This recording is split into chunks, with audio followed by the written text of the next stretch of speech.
atau kebun-kebun jagung, atau sago, atau singkong. Ingat, ini adalah kunci survival kita sebagai bangsa. Ini pelajaran ribuan tahun. Jadi kita tidak usah terlalu pintar, belajar aja dari nenek moyang kita. Ya. Kenapa dulu ada lumbung desa? Kita harus siap untuk kemungkinan yang paling jelek. Itu pelajaran saya kira. Pelajaran nenek moyang kita saya kira ada di buku-buku agama. Ya, apa 7 tahun baik dan 7 tahun paceklik, ya 7 tahun yang tidak baik. Pada saat 7 tahun baik kita persiapan. Nanti ada 7 tahun tidak baik kita siap. Alam juga harus kita hadapi dengan baik. Saudara-saudara, di bagian dunia tertentu air sangat susah. Air sangat susah. Negara-negara banyak yang hancur karena nggak ada air. Kita air berlimpah. Bahkan kadang-kadang menjadi musibah bagi kita. Jadi ini adalah hal-hal yang saya minta saudara-saudara ya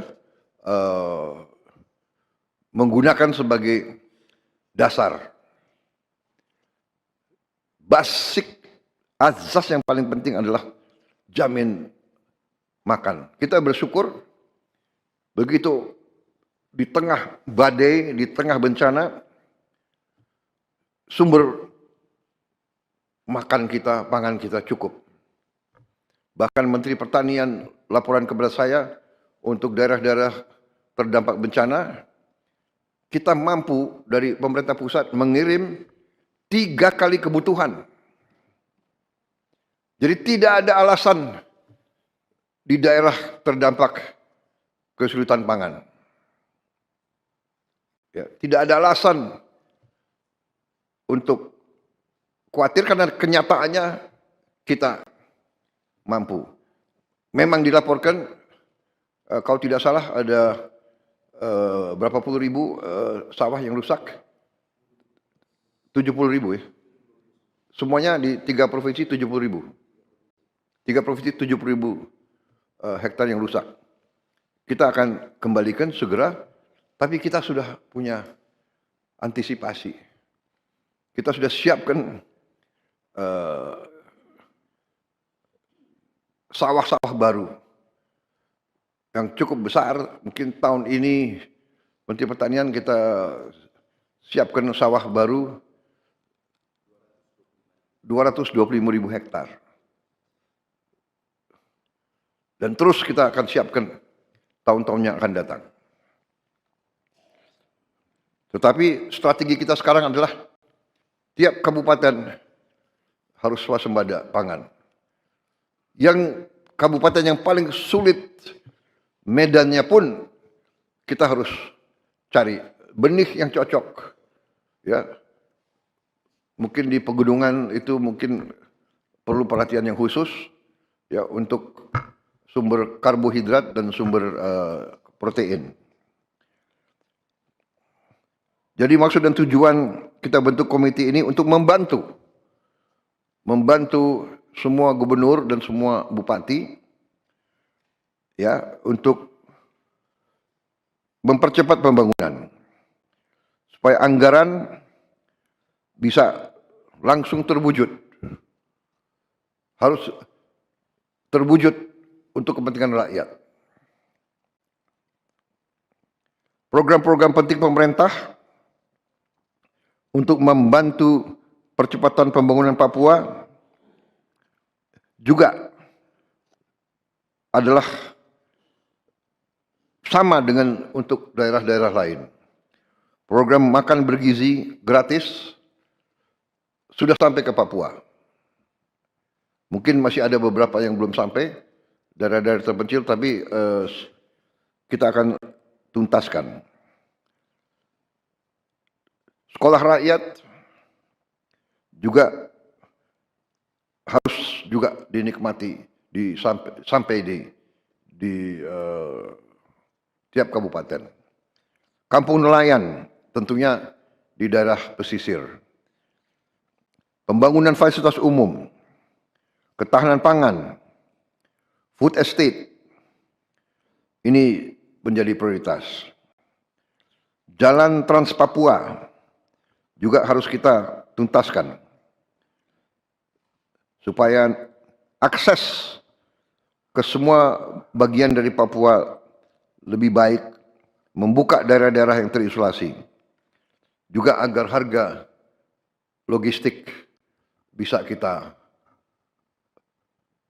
potong, kita kurangi. Selain swasembada pangan, juga swasembada energi. Jadi kita berharap tiap daerah juga nanti swasembada energi. Saya kira Papua punya sumber energi yang sangat baik dan Menteri ESDM juga sudah merancang bahwa daerah-daerah Papua harus menikmati hasil daripada energi yang diproduksi di Papua. Di samping itu, kita ujungnya nanti daerah-daerah yang sulit, kita harus dengan menggunakan tenaga surya atau tenaga air. Teknologi tenaga surya sekarang sudah semakin murah dan ini bisa untuk mencapai daerah-daerah yang terpencil. Juga tenaga hidro juga sekarang ada hidro yang mini yang bisa juga dipakai di daerah-daerah yang terpencil. Ini semua adalah supaya ada kemandirian tiap daerah. Kalau ada tenaga surya dan tenaga air, tidak perlu kirim-kirim BBM mahal-mahal dari daerah-daerah lain. Dan juga nanti kita berharap di daerah Papua pun harus ditanam kelapa sawit supaya bisa menghasilkan juga BBM dari kelapa sawit.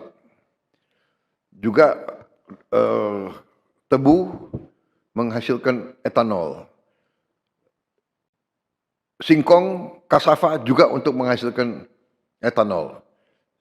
Sehingga kita rencanakan dalam 5 tahun semua daerah bisa berdiri di atas kakinya sendiri, swasembada pangan dan swasembada energi. Dengan demikian, kita akan menghemat ratusan triliun untuk subsidi, ratusan triliun untuk import BBM dari luar negeri. Tahun ini, tiap tahun kita mengeluarkan ratusan triliun untuk import BBM. Kalau kita bisa tanam kelapa sawit, tanam singkong, tanam tebu, pakai tenaga surya dan tenaga air, bayangkan berapa ratus triliun kita bisa hemat tiap tahun. Menteri SDM, berapa import kita BBM dari luar? 520 triliun. Bayangkan, kalau kita bisa potong setengah, berarti ada 250 triliun. Apalagi kita bisa potong 500 triliun. 500 triliun itu berarti tiap kabupaten bisa punya, kemungkinan bisa punya 1 triliun. Tiap kabupaten. Bagaimana membangunnya kita coba? Bayangkan kita biar negara kayak apa. Ini bisa kita lakukan. Potensinya ada, rencananya ada dan kita akan buktikan. Kita akan buktikan bahwa kita menuju ke situ. Tidak bisa seketika, tapi kita sudah mulai ke arah situ. Mulai tahun depan, Menteri ESDM melaporkan ke saya kita tidak akan import solar lagi dari luar negeri. Mulai tahun depan. Kita harapkan dalam 4 tahun kita juga bisa tidak import bensin dari luar. Saudara-saudara,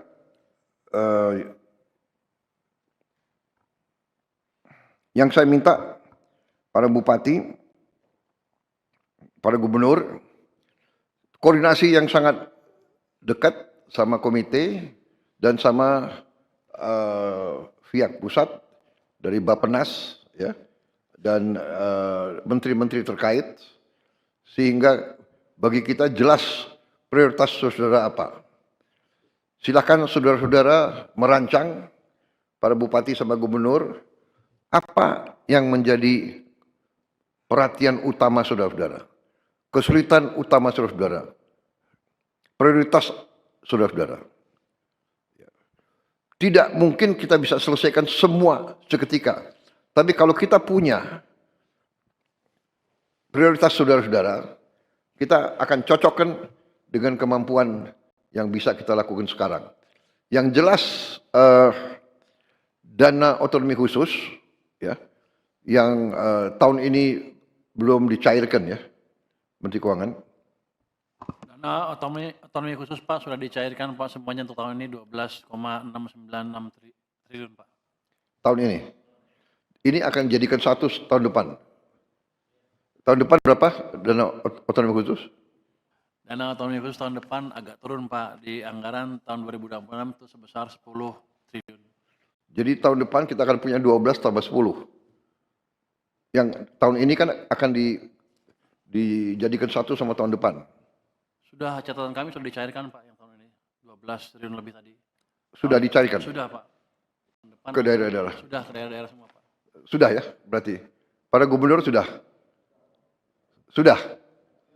Oke, tahun depan kita coba kalau ada penghematan di bidang lain kita samakan kembali, ya. Ya.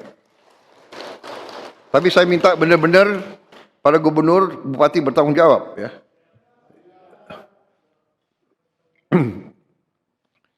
Bupati dan gubernur jangan banyak jalan-jalan ke luar negeri, ya, menggunakan dana otsus. Bisa? Kok jawabannya kurang? Bisa? Bisa ya? Ini sekarang ini rakyatmu itu sudah pinter-pinter, semua punya gadget, ya. Nanti Mendagri, ya, awasi, ya. Jangan bupati terlalu lama ada di Jakarta. Saudara bertanggung jawab kepada rakyatmu, ya. Komite membantu, para menteri siap. Program-program pusat pun akan kita turunkan ke saudara-saudara. Sebagai contoh, MBG mungkin untuk satu provinsi ujungnya juga sangat besar itu, ya. Karena MBG itu akan memberi makan ke semua anak. Dari mulai usia dini sampai kurang lebih umur 18 tahun. Oh, ya, lulusan SMA. Termasuk ibu-ibu hamil.